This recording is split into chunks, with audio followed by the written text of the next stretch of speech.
About 15 more seconds. And this is just for you. If you didn't get a chance to finish up your start list, take the rest of the afternoon and think about it. And before you go to sleep tonight, write down the items that you need to have on that list. This is the first thing you're going to do to change your life today.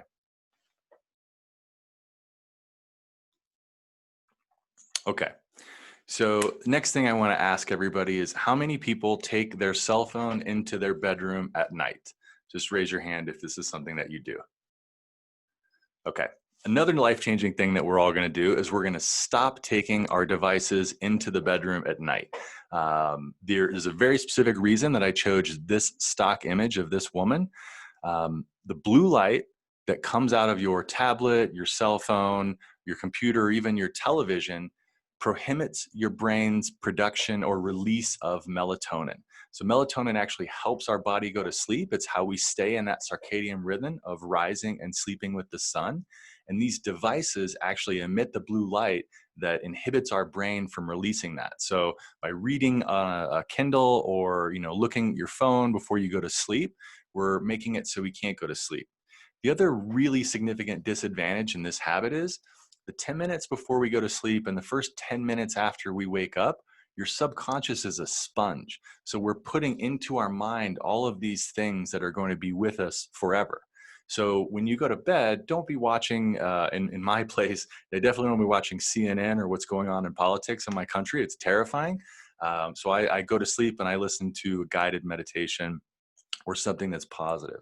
And the same thing, as soon as you wake up in the morning, unless you're a cardiothoracic surgeon, you are not important enough to have to look at your phone before you meditate, before you move your body, before you do something in a positive way. And we're going to talk about that structure. But one commitment I think everybody should make is to stop taking your device into your bedroom at night. If you use your device as your alarm, even better. Leave it in another room, because once the alarm goes off and you physically get up and walk to your phone, you're never going to hit snooze again. You've started to move your body, the blood is flowing, and now you're awake. So we have all committed to this. And then once we wake up, we're going to start with Warren Rustan's 10-10-10. Christine learned this with me at MIT several years ago. Warren Rustan had a huge influence on the Oak Journal. And this is his perfect morning. And it starts with 10 minutes of meditation, followed by 10 minutes of reading, and then 10 minutes of journaling. And there's science behind why we start our day this way. With meditation, we have a greater sense of awareness. It reduces our stress and anxiety, increases our mental capacity and our focus, and it triggers our brain's relaxation response. And we're going to talk about this, why we do this every single day. With reading, it's going to help you retain information, also going to reduce stress, lower our risk of Alzheimer's and dementia, which is really important. We're all living, we're going to find our ikigai. We're going to live well into being 100 years old. I would very much like my brain to be able to keep up with my body. And then reading also helps you alleviate anxiety and depression. I would advocate, I know a lot of us, especially EOers, we read a lot of business books and self-help books and growth books. I am the same way, but advocate to throw in something to read for pleasure. Read, one of the classics, read To Kill a Mockingbird, or there was just a great book, Where the Crawdads Sing, that came out last year. That's not a normal book I would read, and I couldn't put it down. So read some things that are just going to give you pleasure. And then the last thing that we're going to do is journal. And we're going to start our day in a positive way. And the way that Warren shared this with Christine and myself is, imagine 50 years from now, your grandchildren are going to read your journals. So you don't want to be journaling about, I've got this issue with the bank loan I need to get, or my board of directors, or the problem with this employee. I want you to journal positive things. And when you're journaling, try to do 10 minutes of just free flow of consciousness. There's a great book called The Artist's Way, which I'll share in a recap email after this with Christine and Anouk to send out, with some reading recommendations and the keynote. But the Artist's Way, to get you in that creative flow, you just do 2 minutes of flow of conscious journaling. And this is going to help you be aligned with your intentions, improves focus and productivity, create or stimulate creative thought. And again, if we write something down, we're going to double the probability of accomplishing it. And the whole point of the Oak Journal is to work smarter, not harder. Abraham Lincoln famously said, if you gave me 8 hours to chop down a tree, I would spend 6 hours sharpening my axe. So the whole point of this is not to have you working 80 hours a week or having this really complex structure that you're going to follow, but I want everybody to be able to work smarter, not harder, and accomplish more in less time. The first thing that we're going to do to set you up to do that is the morning routine. And everybody's morning routine is different. I did seed it. This is on page 9 of your journal if you have it in front of you. I seeded everybody's with the 10-10-10. I advocate that you all start with that, and we're going to follow throughout the entire journal. Mine is a little bit different. I actually do, it's more like a 20-20-20. Mine is also a little bit sick, and I am not a masochist. I'm doing this just for a limited amount of time because I'm writing a book. So I wake up at 4 in the morning. First thing I do is I drink an 18-ounce glass of water before I put any coffee in my body. I'm intentional with that because at night, your body's been cleaning out its system. And so many of us need that jolt to wake us up first thing in the morning. And so we just put caffeine, a drug, right back into our body after we've been resting and trying to cleanse ourselves. So I drink 18 ounces of lemon water. I get that vitamin C, and then I make a pot of coffee, which I absolutely need right after I drink my water. I do my creative writing for 1 hour. This is a biohack. Between 4 and 5 in the morning, your brain is naturally between alpha and theta brainwaves. Alpha is where we're at when we are meditating, and theta is where we accomplish when we're actually in that flow state, which we'll talk about a little bit later. It's very hard to get into, but by waking up between 4 and 5, I'm sort of hacking my brain, and I can do really great creative writing. The flip side of that is my analytical brain isn't working yet, so I really need Grammarly, and there's a ton of spelling and grammatical errors in that writing. And then I do 20 minutes of meditation. I practice transcendental meditation, which I'm happy to teach anybody if you want to learn at the end of this. Then I read for 20 minutes. Same thing, I can't just do 10 minutes. If I'm reading a book, I usually get involved and I'll read for 20 to 30 minutes. And then I journal. I do some movement, whether that's yoga or go for a walk or a bike ride. Shower, eat breakfast, dress for the day, make my bed, which we'll talk about. I do 60 more minutes of writing, and then I do 3210 email, which is a hack I'm going to teach you to help you not spend all day responding to alerts. This is 4.5 hours to get this accomplished, but by 8:30 in the morning, I have done what most people, and it's kind of a US Army saying, but I've done by 8:30 in the morning what most people will accomplish in the entire day. Excuse me.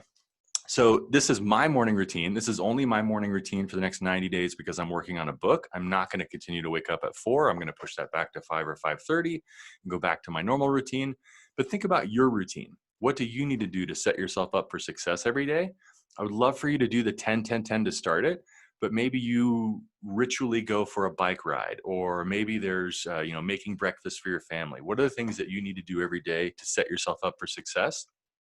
And at the bottom, you can add up the time it takes to do it, so you know what time you have to wake up to complete.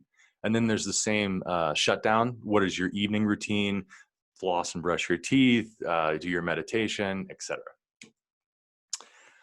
Character is the ability to carry out a good resolution long after the excitement of the moment has passed. So most people make New Year's resolutions, and very few people actually follow through on the commitments that they make to themselves. You'll notice with the journal, when you open it up, you start day 1, week 1, any day of the year, any day of the week or month. You don't have to wait to January 1 or October 1st, a new quarter. Just make the decision and then carry through on that character. And character and willpower are something just like any other muscle that you can build, right? Healthy habits are things that we do intentionally. They're not something that you just randomly fall into. And so we're going to start out with a singular habit, which is making our bed every single morning. There's a reason that I choose this. It's simple. It's going to take 1 to 3 minutes to make your bed. There is science behind this. This is why they do this in the Army. Starting your bed with this one win will help you build momentum on your day. It will help you start your day in a positive way. And when we make our bed, we want to do it in this little 3-step process. We're going to finish that which you began. You're going to finish it well beyond your expectations, no matter how long it takes. And you're going to do a little more than you think you're able to. And if you have this mindset on every task that you undertake, starting with the simple task of making your bed, and you keep these 3 steps in place, you will start to develop a willpower and discipline like a bodybuilder, like a almost like a Hulk Hogan type of scenario. And it's easy to do. In fact, just telling yourself, just right now, making the commitment that, all right, I am going to do this, not saying I'd like to do this. Be intentional with your words because words matter. If you're thinking, yep, I'm going to do this starting tomorrow, you have already made a change in your brain. You're starting to create a new neural pathway that's going to help you. And now we have to build that bridge. It's hard to create new habits because think of the habits that you've built as a groove that a wheelbarrow, when you're working, when you're moving it, that's heavy. Eventually, you're going to build this groove into the ground, and that wheelbarrow is going to easily flow through that groove back and forth. But if you want to get it out of that groove and go somewhere different, you've got to make that first change, right? And that first bit of effort takes a lot, and then you're free and you're rolling around. So just make that commitment. I'm going to start doing this tomorrow morning. We're going to get into setting goals next and how we achieve them. And when we set our goals, we're going to be very smart in them, which is specific, measurable, attainable, time-bound, and relevant. And we've got a structure that's on page 11 of your journal as to how we're going to set goals. So if you want to turn to page 11, take the time as to what you're going to do. Don't try to just quickly jot out journals, but I want you to think about them in 3 different buckets. The first bucket is something professional. The second bucket is something personal, and the third bucket is something family. This aligns with the EOS and the scaling up structure. These goals are 90 days, so they're time bound. We're going to take on no more than 3 goals. We're not going to do 3 career goals. We're going to balance ourselves. Just like in the EO, we learn that we're a 3-legged stool. And if one leg is out of balance, if our personal life is out of balance, eventually our business and our relationships will become out of balance. Then we're going to create a roadmap. What are the resources, the strategy, and the tasks and responsibilities that need to happen in order to accomplish said goal? And then the most important part of this exercise is the very bottom, the expected outcome. What are the results that I am going to achieve if I accomplish this goal? How am I going to feel? And visualization, which is actually one of the positive psychology exercises in Journal, is going to help you accomplish this. Actually visualizing what it's going to be, having a mantra, and then feeling, actually, resonating with the emotion of accomplishing this goal. And then you do your daily progress every single day to march towards this goal. You review it. And what's possible is truly anything. I used the journal to create the journal. Last year, I had a bucket list goal of doing stand-up comedy. So I came up with, finding a location. I got a coach. I came up with 15 minutes of stand-up, which is a eternity to be on stage. I do a ton of public speaking, but stand-up is very, very different. And I used this process. And at the end of last year, I actually did stand-up comedy in New York City on Broadway at Caroline's, which was terrifying. But I can tell you, just following this instruction made it possible. And the first time that everybody laughed, walking on stage and just expecting, people staring up at you, expecting you to say something funny and then no idea who you are, it felt like hitting I wouldn't say game 7. I'll say like scoring the winning goal in the Champions League might be a better analogy. So how are we going to, once we set these 3 goals, how are we going to accomplish these 3 goals? And that's through daily progress. So if you turn to page 26, page 26 is day 1, week 1. And I'm just going to go over the structure that you're going to follow for the next 90 days if you choose to accomplish these goals. The first one is your morning gratitude. We're going to talk about that a little bit more later in the presentation, but we bookend our day with gratitude. So what are the 3 things that I'm grateful for? And this was actually my day today. Today, I'm very excited to share Oak with EO Italy, Switzerland, and then I have 100 nonprofit executive directors this afternoon we're presenting to. I'm grateful for camping a few weekends ago with my son Quinn at the Crystal Mill and stargazing. I was actually really specific about what I was grateful for because that takes me back to the emotions and then I'm releasing that serotonin into my mind. This is a biohack to help me be happier. And then this morning, sunrise is gorgeous. It was even a better meditation because I was outside and I watched this amazing sunrise. Then I have my vision for the day. This one's going to resonate with Christine because we learned this at EMP. This is something that Benjamin Franklin would do every single day. Before he put his feet on the floor, when he woke up, he asked himself the question, what good will I do this day? And he had a vision and a direction, a clarity of vision before he put his feet on the floor. And then I have your 3 most important things, your MITs. And your MITs should align with your 90-day goals. So when you're putting these MITs, it shouldn't be things like get the oil changed or register my kids for school, unless one of your goals was making sure that this semester, my children have the best education possible. These things align with the goals that you've set at the beginning of the journal.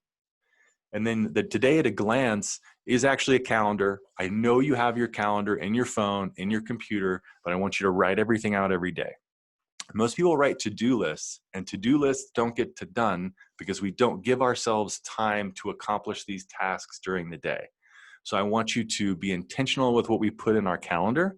Your calendar is very similar to an empty closet in your home.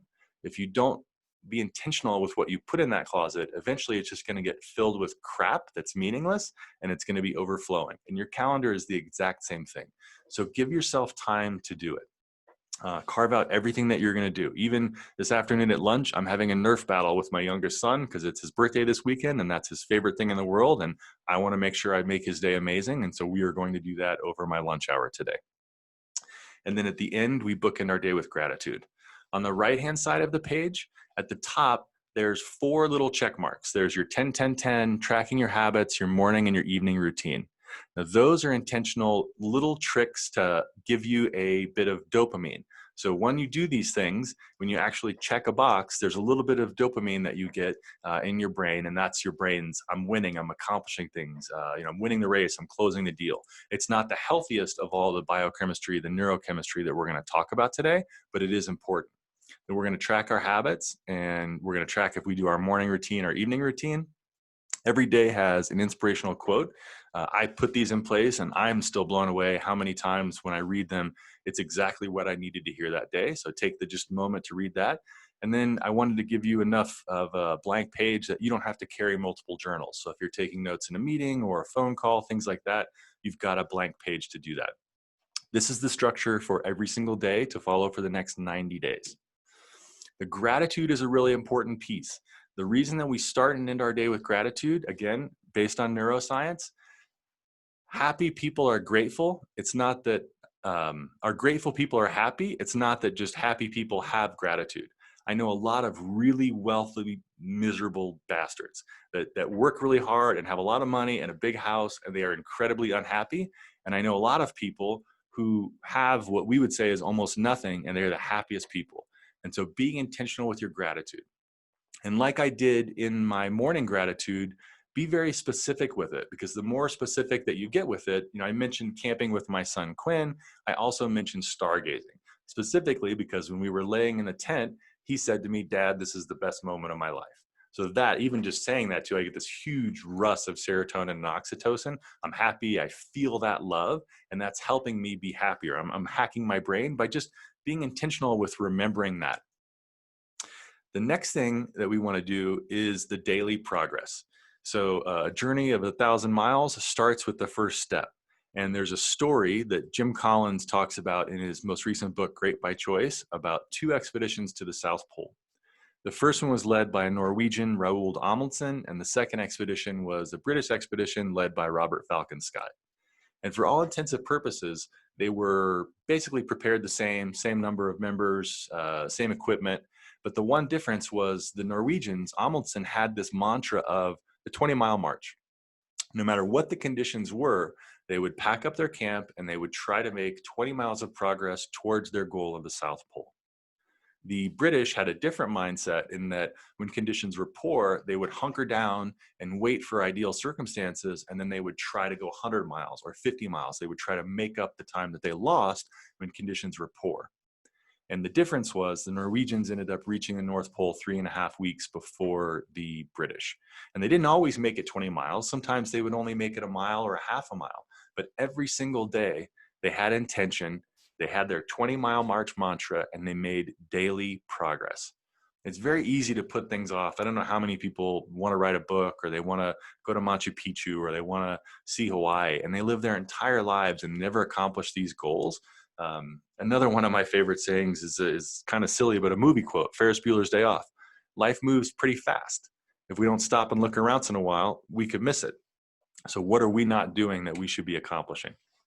And we're going to have accountability partners. So Anouk and Christine and everybody on this call, I would like you to pair up with somebody for the next 30 days. This is something that we did with Andy Bailey at MIT.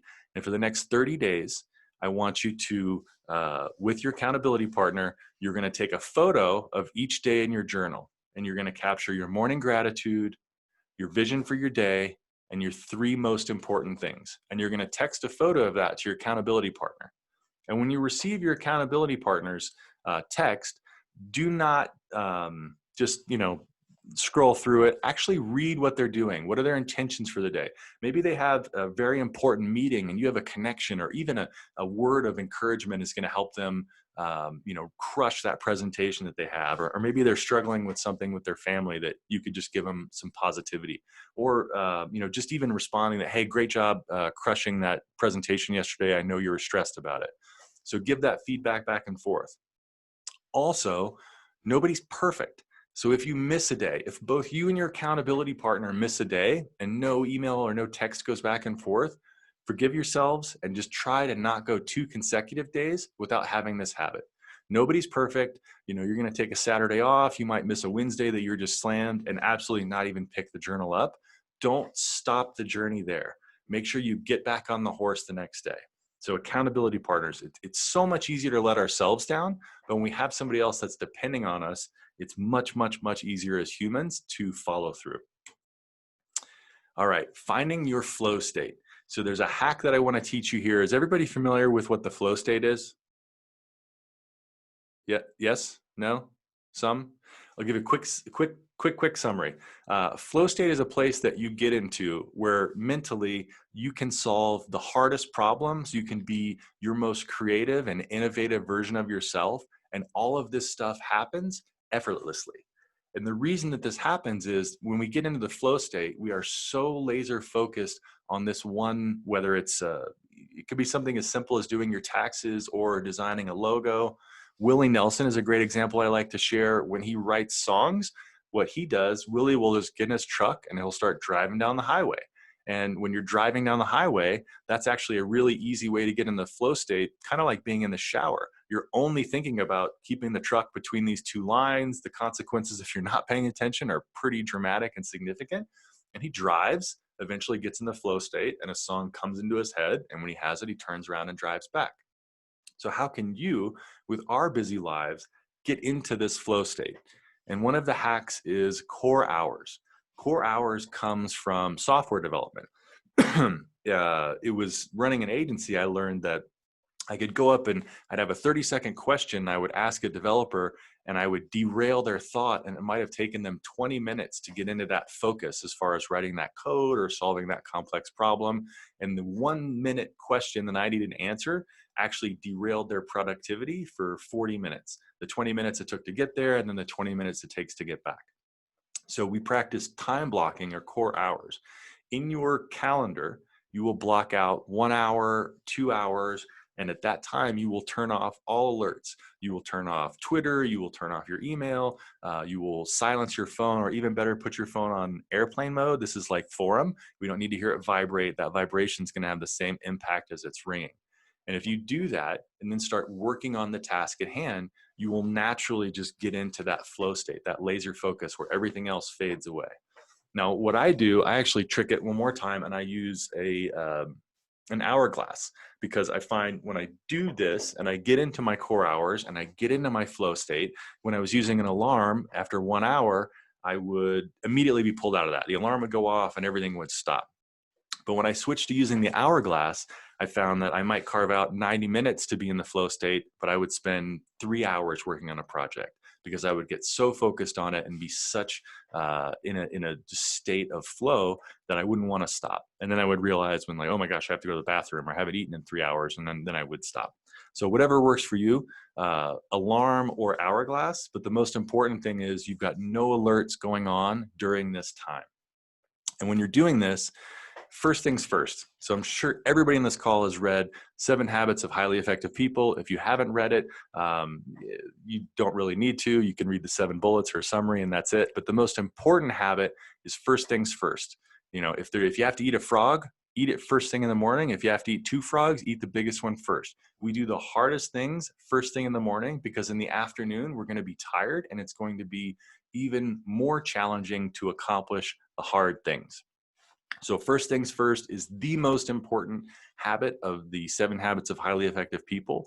And the other reason that we want to do our hard work first, the first 90 minutes that we're totally awake. So when you finish your 10-10-10, you've done your shower, you've had breakfast, that is going to be the easiest time for you to be creative and solve hard problems. So do those first thing in the morning and knock them out. Leave the easy stuff for later. And also with your email, I want to teach you another hack that's called 3210 email. 3210 is 30 minutes, twice a day. You're going to read every email only once, and you're going to get down to 0 inbox. Many of you have probably never seen the really cool Easter eggs that our application, your mail application has if you get down to 0 emails in your inbox, but almost all of them have some sort of cool reward for you getting there. You're going to do this by 2 30-minute blocks. Read every email only once. If you can delegate or delete it, do it. If it is a list that you're on that you don't get value out of, unsubscribe. Don't just delete it. Start taking that practice right now. Every time you see an email you shouldn't be on the list, take the extra half a second to find the unsubscribe button. If it is something that cannot be done in that 30 minutes, I want you to put it in a folder of emails or client to act on, and then give yourself time in your calendar to actually do that work. And then you'll get down to 0 inbox. And you could actually do this, it might take a week, it might take 10 days, or maybe a marathon session on Saturday if you've got 12,000 emails in your inbox to get it down to this point. My ex-partner has 112,000 unread emails. She's okay with having spam in hers, and just the anxiety that I get when I see that alert on her phone is terrifying. So try practicing this 3210 email. You will be amazed how much more productivity and what you'll get back in your day. We all have the same 24 hours. It's how we spend them. And I don't want to spend my day in email. And then at the end of every week, we are going to have a retrospective. So on page 40 is the first one, but we're going to track a few things. Our happiness reflection, we're going to track our personal, professional, productivity, physical, and mental happiness. And just by tracking these things every week, we're going to impact our performance in all of these. When you track things, you actually improve them. Then we're going to give ourselves what we learned and accomplished, a retrospective, which I took directly from Agile software development. If anybody's in software development, at the end of a sprint, we look at what progress was made, what puzzled us, and what held us back. And then the last thing that I do is my habit tracker. So I already seeded it with your 10-10-10 because we're all going to start doing that. We've committed to that. We're going to do that 7 times a day. Maybe you want to do the drinking lemon water. Maybe it's some sort of exercise. So what's your goal? How many times a week do you want to do it? And then track those habits. And what gets tracked gets done. Now we're going to talk about some of the neuroscience that went into the structure that you hold in your hand. There's a really great talk by a gentleman. He was the president of EO San Francisco last year, Mike Simonson. And he came up with this TED Talk, and he's working on a book called Hacking Happiness. And Hacking Happiness is all about controlling our serotonin, oxytocin, dopamine, and cortisol. So serotonin is the joy, confidence, inspiration. Oxytocin is love. We get our oxytocin from the gratitude. Dopamine is the winning and rewards. We get dopamine from checking those little boxes. You also get dopamine from closing a job or winning a race, anything like that. And then cortisol is the unhealthy neurochemistry that's happening. Cortisol is what would happen.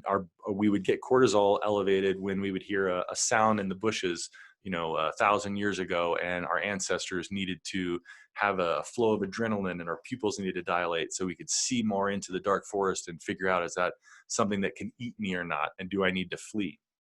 But what happens in today's society, there is nothing in my backyard that's going to eat me coming out of the trees.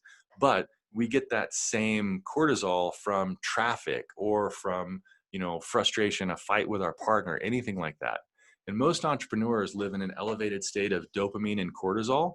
And you can be a very high performer, and you can be a high performer for a long time, but eventually you will experience burnout. So what we want to do is reduce our cortisol, and we want to raise our serotonin and oxytocin. And some of the ways that we're doing that are really intentional in the tool that you have in your hand. that journaling exercise with gratitude every morning is going to give you your oxytocin and serotonin. Your meditation is going to flood your body with serotonin. And then just those little check boxes, again, that's going to get your dopamine.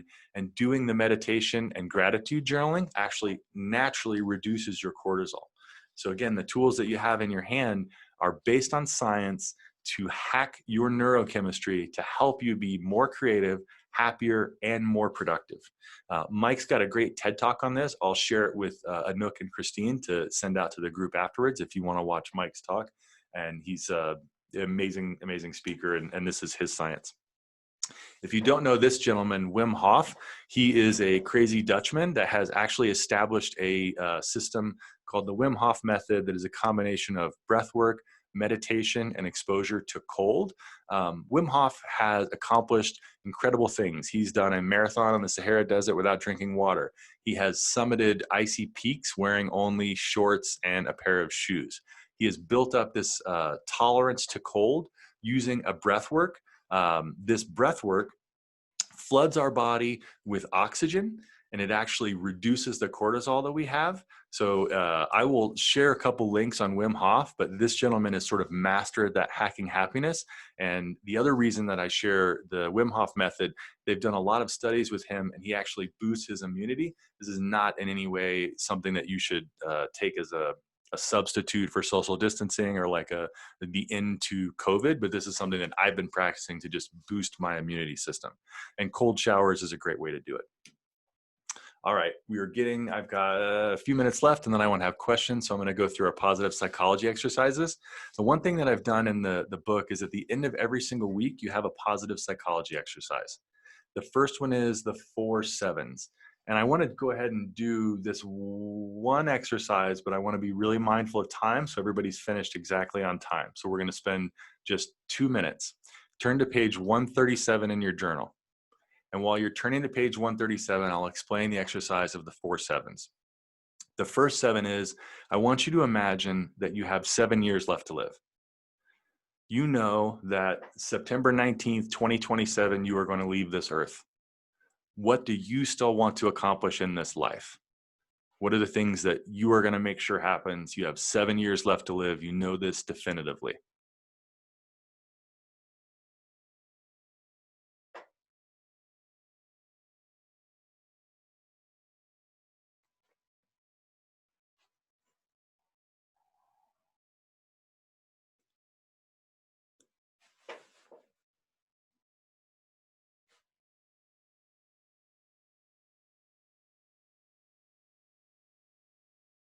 When you've got a couple in the 7 year, I want to be a little more focused. Now imagine it's 7 months. So in just over half a year from today, you are leaving this earth. So in that next bucket, what are the things that you would do if you knew you had 7 months left?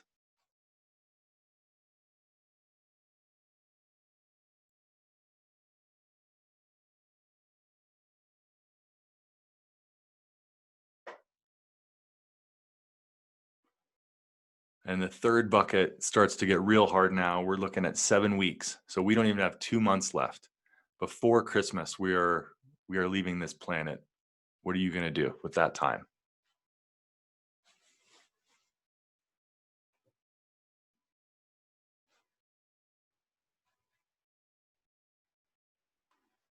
And the final 7 is the least fun. It's the hardest. We have 1 week left. So next Friday, we are leaving. How are you going to spend the last 7 days you have on this planet?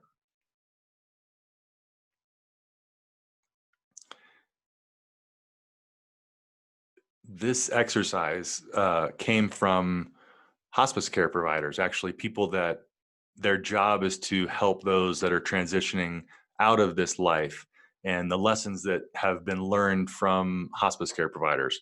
And when we do this, normally when you get down, the first 7, especially for EO or YPO groups, it might be sell my business, I'd like to get my book published, sail around the world, Mount Everest. But as you start to get closer to the 7 days, it gets more focused on what really matters. It gets focused on family and friends and time. It's not really about the money. And when you get down to 7 days, it's really incredible how most people's 7 days are, I would make breakfast for my kids every single morning. I would make love with my partner. I would watch the sunset. They're usually things that we could all be doing, even right now. In America, when we've got self-isolation and stay at home, I know Europe's doing much better and you have a lot more freedoms. But even in America, most of the 4/7s, when you get down to 1 week, we can do now. So the goal of this exercise is that you have that clarity in what really matters in your life when you still have the time. Time is the one finite resource that we can't buy more of. Once it's gone, it's gone. So how are we going to use that time? And to really use that time, I want you to think about your bucket list.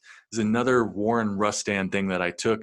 He carries around his bucket list in a plastic bag. I know Christina's seen it. It looks like something from Raiders of the Lost Ark, this old like piece of paper that I think he did it when he was 13 or 12 years old. And he wrote down 100 things that he wanted to do in his life. And Warren has accomplished 98 of those 100 things. The only 2 that Warren hasn't done is visit every country in the world, because that keeps changing, and be president of the United States, which 60+% of us in America would very much be happy if he would accomplish that goal. But he accomplished those 98 things because he wrote them down and he lived his life with intention. So if you don't have a bucket list, on page 105, I want you to write down 25 things that you're going to do in this life. And then when you finish that, I want you to pick one of those things. And what you pick has to be something you can be doing right now. So maybe it's write a book, maybe, whatever it is. I want you to write that on an index card, and I want you to tape that to the mirror in your bathroom. And again, we're hacking your brain. The 10 minutes right after you wake up and the 10 minutes right before you go to sleep, you're going to see the most important bucket list item staring you in the face, asking you, are you acting on it? Are you making progress towards this? Life moves pretty fast. If we don't stop and look around once in a while, we could miss it. So this was a couple years ago at RLA. One of my bucket list things was hiking the Inca Trail to Machu Picchu. I was lucky enough to do it with EO at an RLA. If you have not done an RLA, I think it is one of the best things that EO has to offer. And I want to leave you with a couple thoughts, and then we'll open it up to questions. Moving forward, I want you to think of your life as a runway, not a highway. A runway has a finite amount of pavement before you have to take flight. A highway goes on forever. It's monotonous. It's never ending. But a runway, you only have so much to go before you take flight. And if you think that, I'm already so far down my path, I have so much invested in this, what I want to leave you with is the best time to plant a tree was 20 years ago. The second best time was today. So what tree are you going to plant? What are you going to be inspired by this talk to change in your life? And we have 13 minutes left. I can definitely stay over, but I would love to open it up to questions.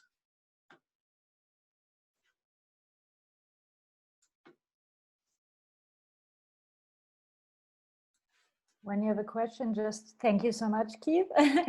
Anybody who has a question, just go ahead, unmute yourselves, ask the questions. We're not so many, we can manage like that.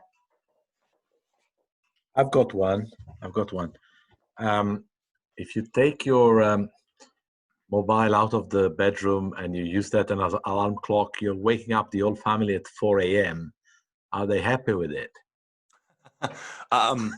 No, not at all. The one thing that I actually am divorced, so she does not live with me, but what you can do there's some hacks around it. So you can get a device that wakes you up, like a smart device or something like that. Even if I did live with my ex, Mindy, she would sleep through a train wreck. I will wake up at the drop of a pin. So, and it's funny, when you start doing it, you actually, Dominica, will start waking up earlier and not needing your alarm clock. You'll also start falling asleep much earlier.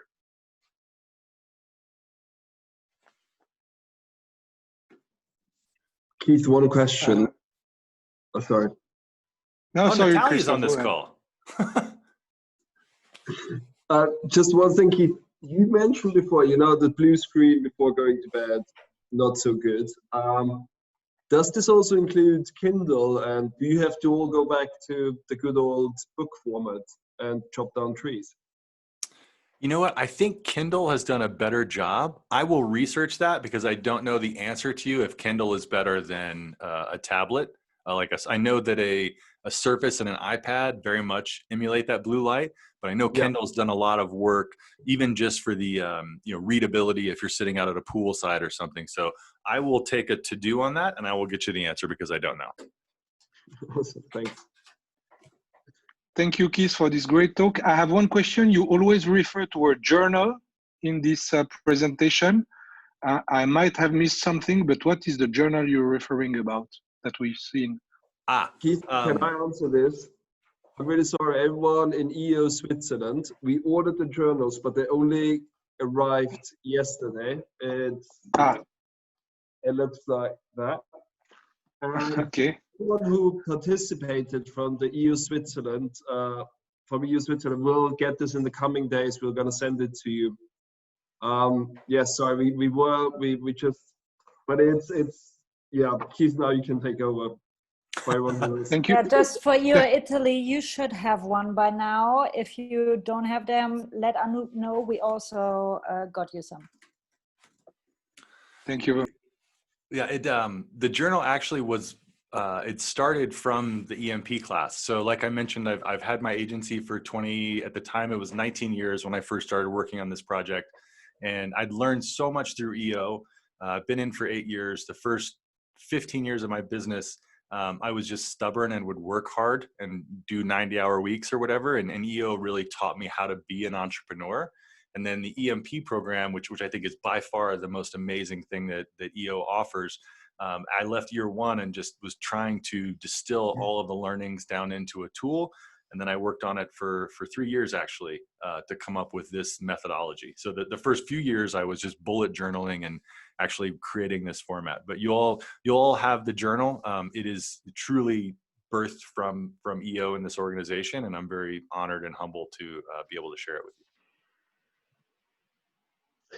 So now somebody talked about the journal. Keith, where did you get the name? Because you have lots of trees. Of course, a 3-letter tree is better than a baobab or whatever. And you had already some candles called baobab. But where does the oak come from? I have 2 partners, Ollie and Adam. So oak is actually an acronym for Ollie, Adam, Keith. So 12 years ago, I did a project for my agency for a gentleman, Ollie Sanitas. He introduced me to Adam, who's become one of my best friends. Love this guy. He's Fletch. If you've ever seen the movie, he's snuck into like multiple Super Bowls and World Series. This guy is amazing. And we had all of these ideas. I'd had my business. One of them was an executive director of a library. The other one has been medical sales. And we just very close friends. They wanted to be entrepreneurs. I came up with the idea, and so we started it together. So that's where the acronym came from, and it lends itself so well. I'm in marketing, so strong roots, and there's so many easy things that I could do with it. But that's a great question. Thank you. One from here too. I know you talked about Ikigai and finding your own why.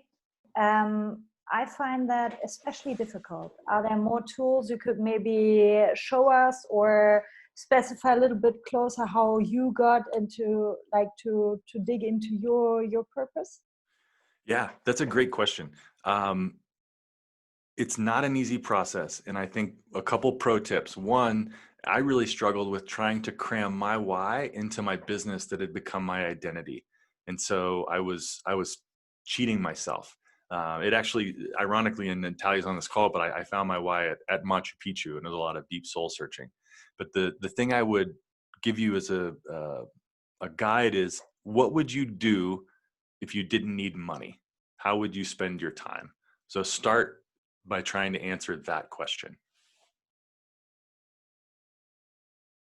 Everybody on this call, if you made it in this group, you're going to make money with whatever you're doing. I think that's just a foregone conclusion. So what do you want to do? Follow up on that. Do you still have your agency? I do. I've transitioned it in the process of hopefully selling it in the next 18 to 24 months, but I scaled it back from 20 something employees last year to no full-time employees. So I've intentionally gone from, it will not be an EO qualifying business. Oak will be my EO qualifying business moving forward. But that was a hard change to make because my identity was so embedded in my agency.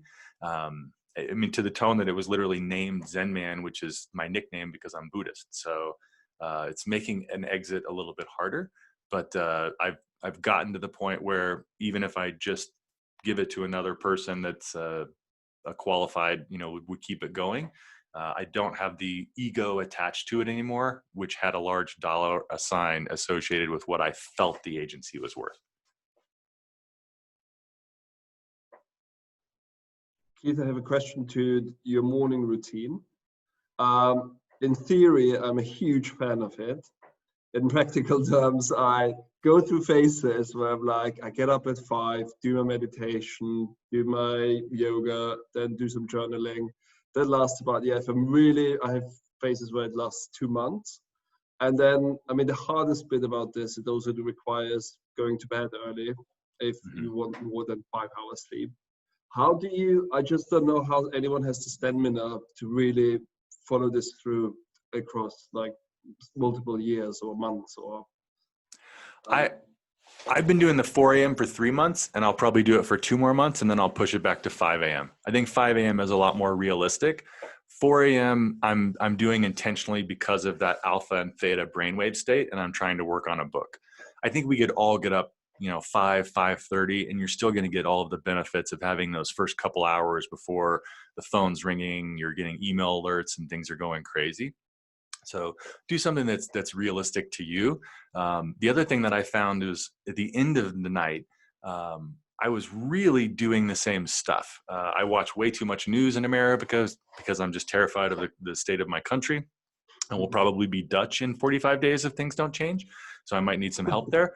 But I would just watch the news. So instead of watching 3 hours of the news, I'll watch an hour, and it's just the same stuff repeated for 2 hours. So then I would say, okay, I'm going to turn that off. I'm going to do my meditation. It was just a conscious choice.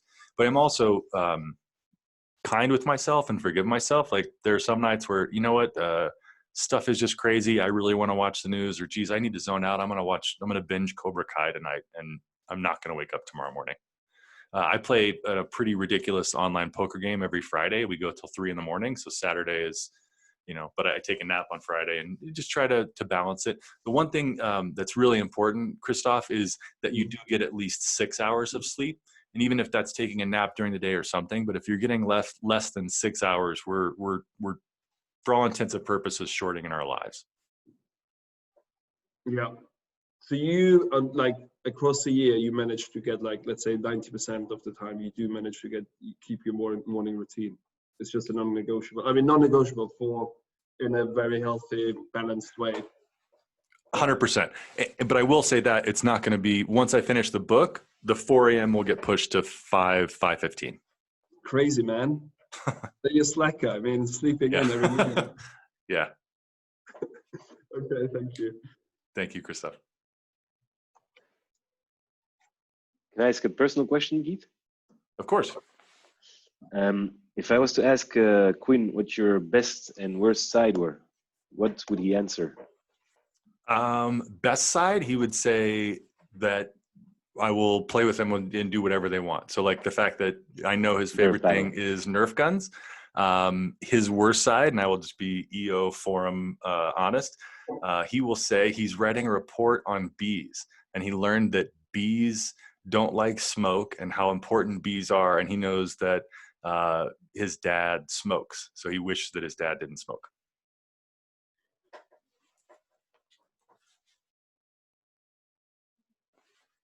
And that was just a shocker. I'd actually thought he didn't know, and he just mentioned that in a report, and it was like, oh, they know everything. Okay. I was not hiding this effectively.